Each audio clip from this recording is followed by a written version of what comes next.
Hey everyone, Chris here. So we are going to be looking at the origin feats in the new player's handbook today. And three things. So number one, these are the feats that you get at level one with your background. Number two, I'm going to show you all the feats for origins that is in the new player's handbook in this video. And number three, I am going to rank them for you and explain why I think some are weaker and some are stronger. And if you are enjoying this content, please consider subscribing to this channel. I'm trying to push for 100,000K. So if you're watching right now and aren't a subscriber, if you choose to subscribe, I really appreciate it. So, looking on your screen right now, we're going to see the very first origin feat, Crafter.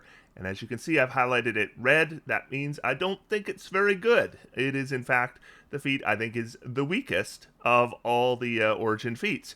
So let's read it. It says you get tool proficiency. You gain proficiency with 3 different artisan's tools of your choice from the fast crafting table. So that's going to be things like carpenter's tools or leatherworking tools, smithy tools. Those are your artisan tools. I don't think that's a big deal. Then we get discount. Whenever you buy a non-magical item, you receive a 20% discount on it. This might make a difference at levels 2 or 3 maybe, but there's a certain point where everybody's going to have the non-magical equipment that they want, and 20% discount just isn't going to do anything anymore. Definitely, I don't see any point in multiple players having the crafter feat in the same group. Because you have your one person to buy stuff and they get their 20% discount. But I do think we're going to reach a point where, the 20% discount isn't going to really mean anything. And even early on, 20%, it's not going to be a big deal. You certainly don't need this in your group.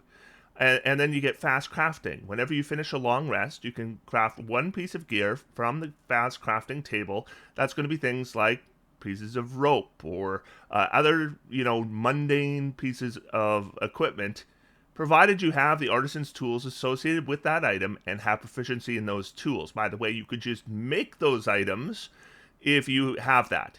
The item lasts until you finish another long rest, at which point the item falls apart. So you're going to have one piece of mundane equipment that you can change out each day, that you probably could have bought. It wasn't going to cost you that much.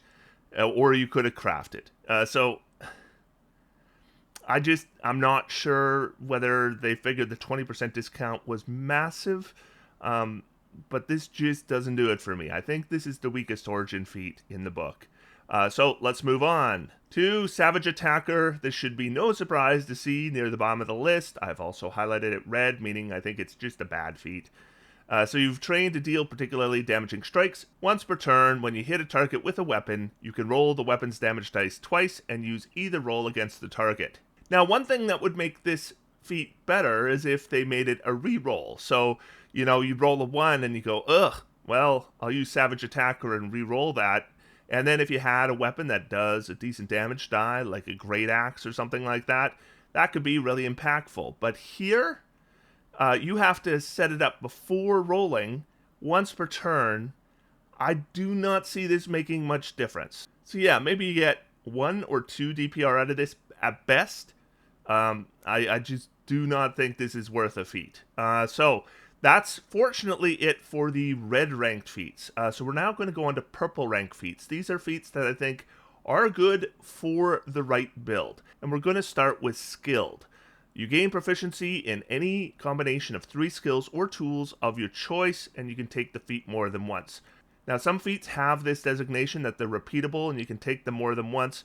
I'll tell you what, with origin feats, unless you are a human and selecting 2 origin feats at level 1, I see no reason why you would ever use a 4th or 8th level feat to select an origin feat. The general feats are just better. The repeatable here really doesn't matter, though, again, if you were a human, you could select this twice. And yeah, if you want to play, I think it should be fairly obvious. If you want to play a character that's skilled in many, many skills, then you might want this feat. So for that character, you might want this feat. One class I think skilled might be good for is rogue, because it is going to pair nicely with reliable talent. So if you are skilled in something that, say, you don't have an ability score to really boost, That's not so great for most characters, but once a rogue gets reliable talent on it, they can guarantee at least fairly decent result on those kinds of checks. Skilled could be useful for the right character, but I think of the feats that aren't crappy, it's the weakest. Next up, we have Tavern Brawler, and this is good for a very specific kind of character, and I think it should be obvious once we read it. So you get Enhanced Unarmed Strike. When you hit with your unarmed strike and deal damage, you can deal bludgeoning damage equal to a d4 plus your strength modifier, instead of the normal damage for an unarmed strike. The normal damage for an unarmed strike is 1 point of damage plus your strength modifier. So it still doesn't turn unarmed strikes into a good attack, but I guess slightly better than doing it with no ability to enhance your unarmed strikes. Then damage rerolls. Whenever you roll a damage die for your unarmed strike, you can re-roll the die if it rolls a 1, and you must use the new roll. Don't you wish that was the wording for a Savage Attacker? Wouldn't that be so much better? If you roll a 1 on your damage die for your weapon, you re-roll it and take the new result. That would make Savage Attacker a decent feat. But they have it here only for unarmed strikes. But if you are using primarily unarmed strikes, then it's pretty good. And who uses primarily unarmed strikes? Monks do. Monks want Tavern Brawler. Then we have Improvised Weaponry. You have proficiency with improvised weapons. Probably won't matter. Improvised weapons now do not include things like acid flasks or alchemist fire. It's just like picking up, the table leg and using it as a club. Probably not going to come up very often. Then Push. When you hit a creature with an unarmed strike as part of the attack action on your turn, you can deal damage to the target and also push it 5 feet away from you. You can use this benefit only once per turn. And who's going to benefit from this? Anyone who uses unarmed strikes. Who uses unarmed strikes? Monks. So Tavern Brawler is a great origin feat for monks. Or if you want to take the unarmed combat fighting style and with some other character class and go that route, you would still want Tavern Brawler. Because you'd be re-rolling those d8s if they rolled a 1. Those generally aren't going to be your best unarmed characters. Your best unarmed character is going to be a monk. This might actually be okay for the dance bard as well. So let's move on to the next one. All right, we have Lucky, and Lucky being rated purple might be a surprise to some of you. Might not be a surprise once we go through how they have changed Lucky. So Lucky is a lot worse than it used to be. Number 1, luck points. You have a number of luck points equal to your proficiency bonus. It was 3 in the old rules. And you can spend the points on the benefits listed below. You can regain your expended luck points when you finish a long rest. First, advantage. When you roll a d20 for a d20 test, you can spend 1 luck point to give yourself advantage on the roll. And disadvantage. When your creature rolls a d20 for an attack roll against you, you can spend 1 luck point to impose disadvantage on the roll. The big difference between this and Lucky in the Old Player's Handbook, as well as Lucky in the playtest, is in those cases you could spend the luck point after the roll. You can't anymore. Now you have to spend the luck point before the roll is ever made. So you have no idea if you need the luck point or not when you spend it. And remember, you're only getting your proficiency bonus number of luck points. So you're going to get advantage on a few rolls per day or disadvantage on a few attack rolls against you, but you have no idea whether you needed it for those rolls until after the roll is made. So it is still okay, right? You give me advantage on a few saving throws per day. That's still useful, but it is definitely less powerful than it used to be. So there was a loop in the old, or an exploit in the old version, because what you would do is you would roll 1 additional die and then you could pick any of the dice for that roll, meaning if you had disadvantage, you could spend a luck point and you would have like super advantage, which didn't make a lot of sense. So those kinds of exploits are gone, but just the inability to roll or to choose to spend the luck after the roll is made is a huge downgrade for Lucky. But I still think it's okay. It's going to be advantage or disadvantage a few times a day, and you can pick when. So, it's okay. All right, so the next one is Magic Initiate Cleric. Now, Magic Initiate is presented as 1 origin feat in the book. So the Cleric bit I have added, but it is essentially 3 different feats. You have Magic Initiate Cleric, Magic Initiate Druid, and Magic Initiate Wizard, and they are different in what they give you, and they're different in their value. And I'd say the least value of the 3 is Magic Initiate Cleric. So 2 cantrips. You learn 2 cantrips of your choice from the Cleric spell list. Intelligence, Wisdom, or Charisma is your spellcasting ability for this feat's spells. Choose when you select the feat. So that's one important thing to note is if you take a Cleric cantrip, you don't have to use Wisdom. You can use Wisdom, but you could also use Intelligence or Charisma if it works better for your character. Then choose one level 1 spell from the same list you selected for this feat's cantrips. You always have that spell prepared. You can cast it once without a spell slot, and you regain the ability to cast it that way when you finish a long rest. You can also cast a spell using any spell slots you have. This makes this a better feat for characters that already have first level spell slots, because it means that they will be able to cast that spell that they selected again. However, keep in mind as well the changes to casting on your turn. The rules for those have changed so that if you cast a spell that doesn't use a spell slot, such as the initial casting of your first level spell, then it does not prevent you from casting other spells on your turn. So if you wanted to take something like Shield of Faith here, you would be able to cast it as a bonus action, and it's not going to prevent spell casting with your action, which is nice, right? So Cleric, I'd say, looking at the Cleric spell list, has the least juicy options here. And it says it's repeatable. You can take this feat more than once. Once again, you're only going to do this if you're a human. If you are a human and your background gives you Magic Initiate Cleric, you might choose Magic Initiate Wizard as your second origin feat. But if you are not a human, when you get to 4th level and you can choose a feat, you're not going to choose an origin feat. So this is either a first level, and you're going to get it once, and if you get Magic Initiate Cleric, you're probably not getting the other Magic Initiates unless you're human. And I'm not going to go through it again, but the next one on my list is Magic Initiate Druid, which I think is just a tiny bit better than Magic Initiate Cleric. One thing I would note is if you are playing a melee character, like a character that is going to maybe use a weapon and shield, Shillelagh looks really good now. So I would probably consider Magic Initiate Druid over Magic Initiate Cleric just to get Shillelagh, to be honest. And then say the same mechanics as Magic Initiate Cleric. And like I said, I think it's better. I don't think it's a whole lot better, and it really depends on what kind of character you're making. We're in that middle range where we're talking solid feats, but not the exceptional ones yet. And above Magic Initiate, both Cleric and Druid, I have put the Healer feat.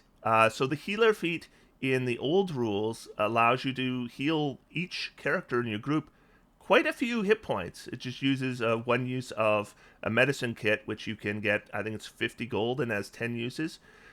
So now what we have is Battle Medic. You have a Healer's Kit. Sorry, I said medicine kit. Healer's Kit.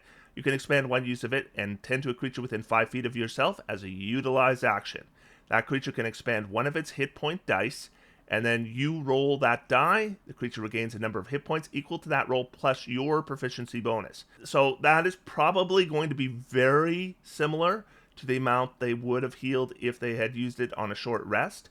At early levels, it will probably be almost exactly the same. And then at higher levels, this will probably actually heal more than you would get from that hit die during a short rest.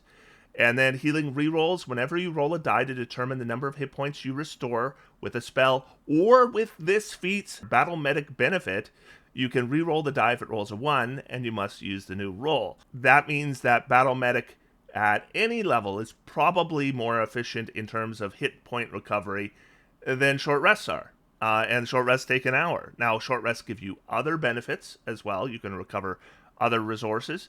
But if it's just about hit points, the Healer feat is not a bad way to go. Now, you're going to have those uses of your Healer's Kit used up.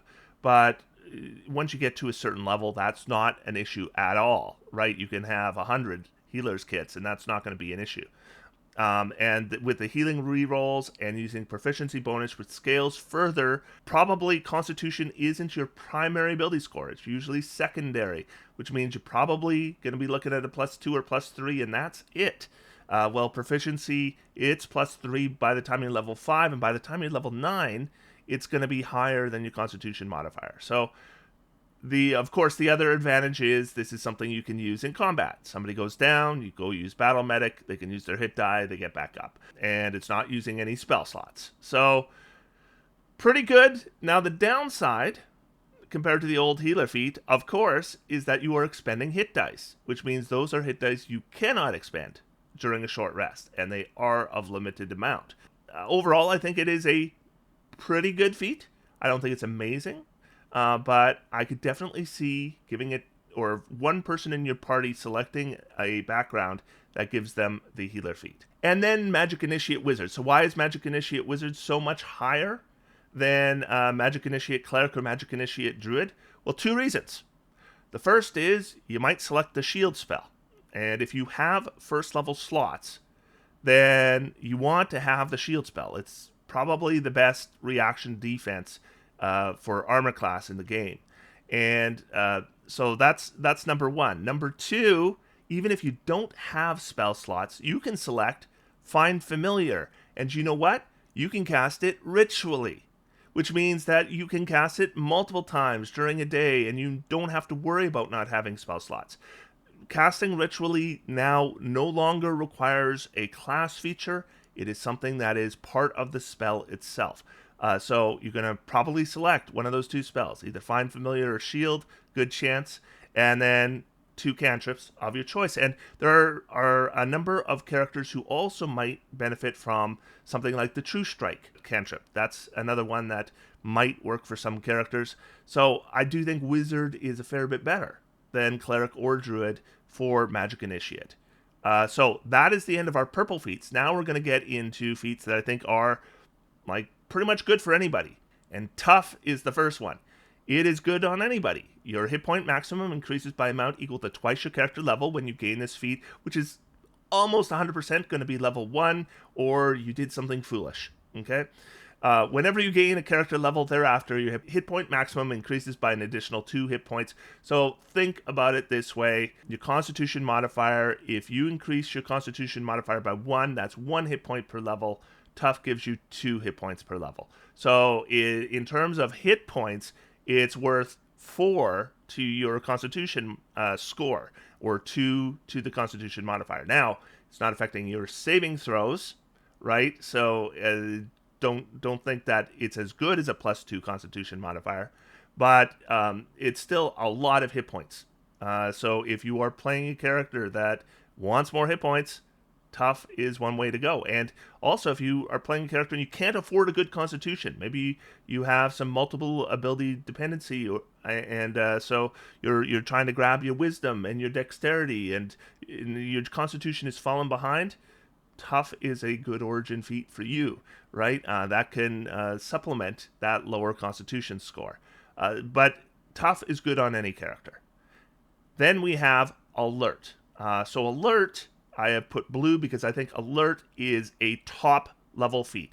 And there are only 2 origin feats that I rank blue. Alert is the first one. Initiative proficiency. When you roll initiative, you can add your proficiency bonus to the roll. And that's the main reason Alert is blue. Initiative matters in D&D. It is a huge tactical advantage to be able to go first. And that's true of any character. Some characters more than others, but any character is going to benefit from going first most of the time. There are exceptions. Most of the time, it is good to go first. And initiative swap. Immediately after you roll initiative, you can swap your initiative with the initiative of one willing ally in the same combat. You can't make this swap if you or the ally has the incapacitated condition, which hopefully you don't have at initiative of a combat. Keep in mind, multiple characters could have Alert in the same group, so you could potentially swap with multiple characters. So you could have character A and B swap and character C and D swap. When I said that, you don't always want to go first, it could be a case where you're a melee character and the enemies are going to simply be out of your reach. And then you want initiative. Well, then maybe you want to switch with somebody else who might be able to get you there in time, or who might be able to disable the enemies at range. So Alert is just really good. great feat, always was a great feat. But as far as origin feats go, think about Crafter, think about Alert. These are not even close. But there is a feat, an origin feat, I think is even better than Alert, and that is Musician. And no, I'm not kidding. Instrument training. You gain proficiency with 3 musical instruments of your choice. Who cares? Then, encouraging song. This is what it's all about. As you finish a short or long rest, you can play a song on a musical instrument for which you have proficiency and give heroic inspiration to allies who hear the song. The number of allies you can affect this way equals your proficiency bonus. Okay, so let's talk about how much better Musician is than the Lucky Feat. The Lucky Feat gives you a number of luck points equal to your proficiency bonus per long rest. Musician is allowing you to hand out heroic inspiration to a number of allies equal to your proficiency bonus per short or long rest. So you should be able to, assuming you're doing at least one short rest during a day, you should be able to hand out twice as many heroic inspiration as Lucky gives you luck points.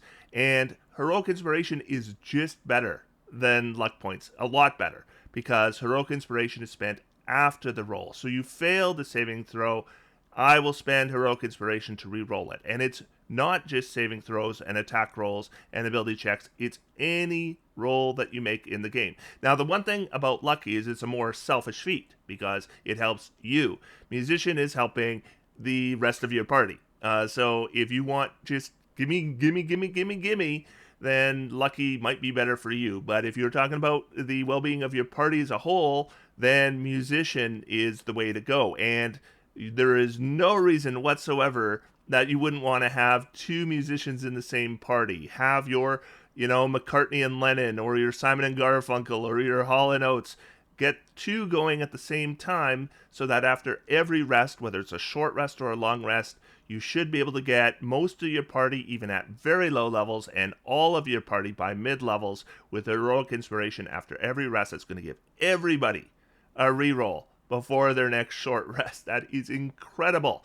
And as far as I'm concerned, that is better than Alert, and it is way better than Lucky. I'd say it's more than twice as good as the Lucky Feat. So yeah, Musician, as far as I'm concerned, the best origin feat in the game now. And I think almost if I was planning characters with some other players, it'd be like, which of us are taking the Musician feat? Because I definitely want at least one, and potentially multiple people. So those are all the origin feats, and in my next video I'm going to discuss backgrounds.